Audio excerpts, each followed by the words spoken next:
Chico, que fome que tá me dando. O que você acha de um pãozinho bem quentinho agora, hein? Com aquela casquinha crocante, mas que não esfarela. Um miolinho bem macio e o aroma... Maninha, eu já tô sentindo esse aroma, que coisa boa. Aí, por falar nisso, esse é o tema da nossa aula de hoje. O preparo dos pães e daquele que é o mais popular no Brasil, o pão francês. Mas, Chico, será que vai dar tempo de fazermos os nossos pãezinhos ainda hoje? Será que não é muito tarde pra gente começar? Claro que não, Aninha.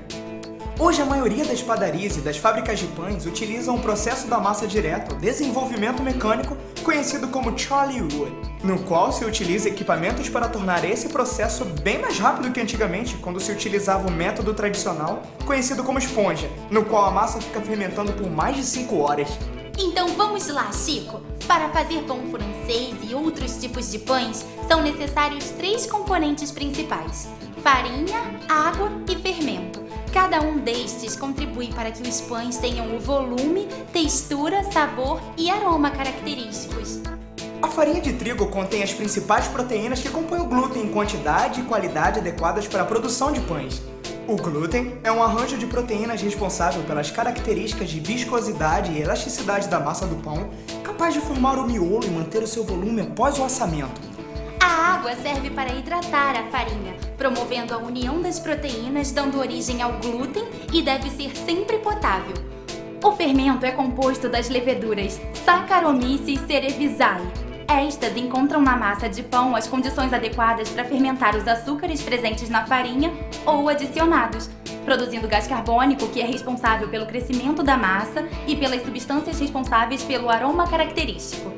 Pela legislação brasileira de alimentos, os pães são os produtos obtidos da farinha de trigo e ou de outras farinhas, adicionadas de líquido e que resultam do processo de fermentação ou não, e de cozimento, podendo conter outros ingredientes, desde que não descaracterizem os produtos.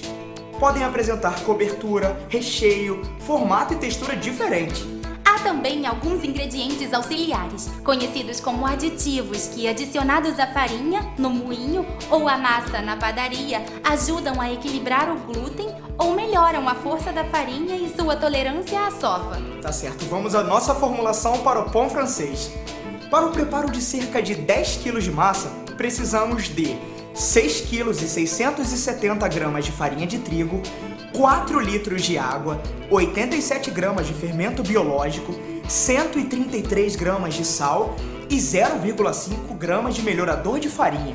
Para o preparo dos nossos pãezinhos, vamos utilizar como exemplo o método Charlie Wood. Primeiro a gente coloca a farinha na misturadeira chamada de tuile e adiciona 1 litro de água fria. Misture o sal a meio litro de água fria ou com gelo mesmo e adicione a esta mistura. Ligue a misturadeira e deixe um tempo bem curtinho, uns 12 segundos. Misture o fermento a meio litro de água e adicione a mistura, deixando na misturadeira por mais um pouquinho de tempo. Adicione o restante da água e misture tudo até completar 1 minuto no total. Observe o aspecto da massa e misture por mais 2 minutos. Desligue o equipamento e aí você toma um pedaço da massa, faça uma bola com auxílio da palma das mãos e a estenda cuidadosamente até que apresente estrutura bem fina, semelhante ao ponto de véu de noiva, sem romper. Misture e, sempre que necessário, pare o equipamento para observar a massa. Termine a mistura quando a membrana da massa estendida se apresentar como um filme liso, elástico e com brilho sedoso.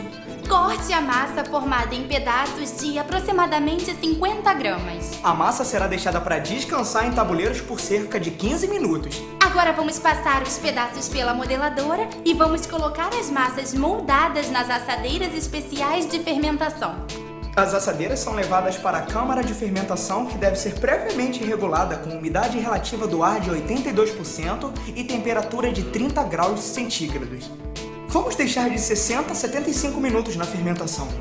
Antes de assar nossos pãezinhos, vamos fazer um corte no sentido longitudinal, chamado de pestana. Cuidado! Ele tem que ficar bem simétrico e também não pode ser muito profundo, o que acaba diminuindo o seu volume. Para assar os nossos pãezinhos, vamos utilizar a temperatura de 180 graus centígrados. Antes de colocar os pães no forno, abra a entrada de vapor por aproximadamente 20 segundos, coloque os pães e deixe por aproximadamente 30 minutos.